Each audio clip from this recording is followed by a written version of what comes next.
Thank you. I also want to extend a very special thanks to the hundreds of thousands of Muslim Americans who supported us in record numbers in the 2024 presidential election. It was incredible. We started a little slow with you, but we came along, and by the time that election was finished, we figured we went up like a rocket ship. So I just want to thank everybody very much for that. That was great. And in particular, I want to thank two great gentlemen, the mayor of Hamtramck, Michigan. Hamtramck, how are you, Mr. Mayor? And he's done a great job as mayor, and he's done a great job with his support of us. And Mr. Amr Galib, and thank you very much. You was such a tremendous endorsement, right at the right time. Your timing was excellent. Thank you very much. And you'll be the next ambassador to Kuwait, and you're going to have a great time with Kuwait. Wonderful people, and it's a great place, so congratulations, really terrific. You're going to love them, and they're going to love you. And they're going to love you. Thank you very much. Congratulations to, as well as the mayor of Dearborn Heights, Mr. Bill Bazin. Bill, good job, Bill. And Bill actually is going to be the next ambassador to Tunisia, and that's big stuff. Those guys, you're very upwardly mobile. You're doing very well. That's great. You're going to have a tremendous time. Both great countries, and enjoy it. Every day we're keeping our promises to the Muslim community. My administration is engaged in relentless diplomacy to forge a lasting peace in the Middle East, building on the historic Abraham Accords, which everybody said would be impossible, and now we're going to start filling them out because, as you know, Biden did nothing to fill them out. He did absolutely. We had the four great countries, and nothing happened. Despite the importance of the Abraham Accords, but I have a feeling it's going to fill out very quickly. It's already, people are talking already about it. They should have had them long ago. It should have been done. We're rapidly defeating inflation by reducing energy costs and even slashing the price of eggs by 50%. Doesn't sound like much, believe me.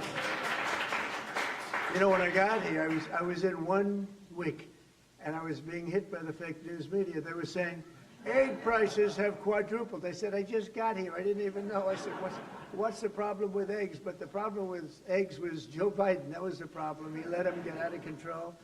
And as you probably saw last month, they went down 35%, and the quantity is so much that, I don't know, I think they're going to go down a lot further. We have a total of over 50% in a few weeks, Lindsay. I'd say that's pretty good. And nobody wants to talk about it. Now they don't want to talk about it.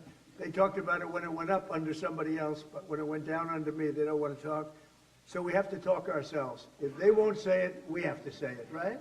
I learned that a long time ago. We're fighting for parents' rights and school choice, and we're stopping schools from indoctrinating children with transgender ideology, something which the people of this room are not happy about. I know that for a fact. And it's a shame what's happened, but we're turning it around and turning it around at levels that nobody can even believe. I signed an order also, and I think very importantly, also in particular for people in this room, we're keeping men out of women's sports. Is that okay? Men out of women's sports. The Muslim community was there for us in November, and while I'm president, I will be there for you. I'm going to be there for you, and I think you know that, and our two great mayors understand that. I said that I would see you after, and I saw you after, and I think you're doing better than we are. You're doing better than anybody, so it's so great. I'm so glad you're here. But as we approach the end of Islamic holy month of Ramadan, we're also deeply honored to be joined by many of the international friends and partners, including the ambassador from Saudi Arabia to the United States, a very, very special woman, Princess Rima. Princess, thank you. Thank you, Princess.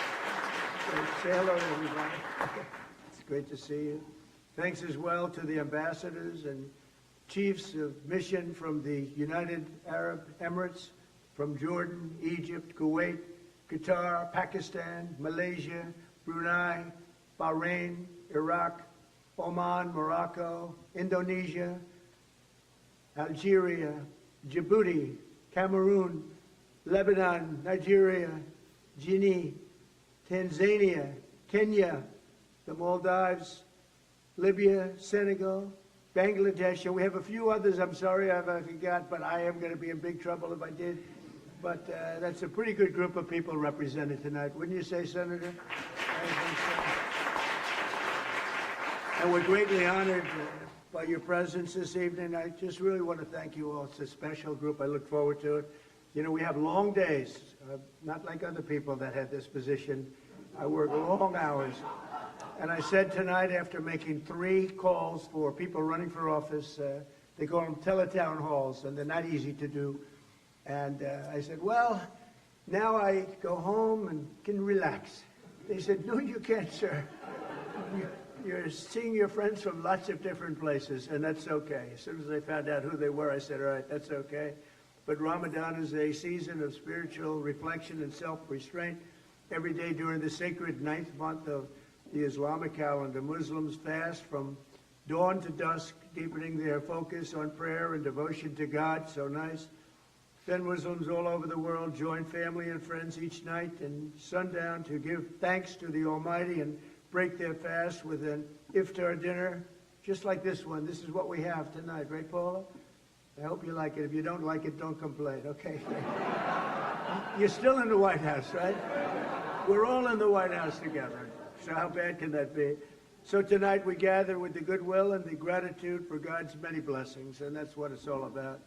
This tradition exemplifies the beautiful spirit of all 3 Abrahamic faiths, the spirit that inspires us to seek happiness and prosperity at home and peace for the entire world. We're all looking for peace for the entire world. When I was in Michigan, I met with so many leaders of faith, and I said, what about your attitude here, your attitude there, all of the attitudes and all of the things I heard? They said, sir, all we want is peace, right? Remember, Mr. Mayor?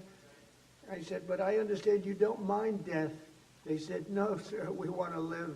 We want to live, and we want to be happy, and we want to love everybody. And I actually, it was a very inspirational period of time for me, and I want to thank you also for introducing me to so many of your friends. It was absolutely incredible. Thank you very much. To our Muslim friends, I look forward to working with each of you to achieve a brighter and more hopeful future.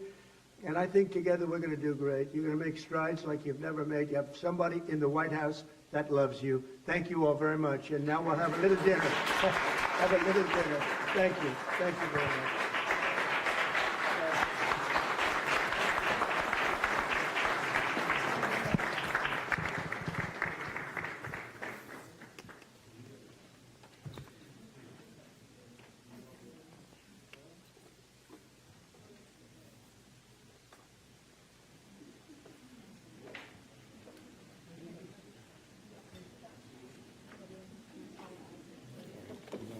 Yep. Which key was yours? The blue one? Yeah. Thanks.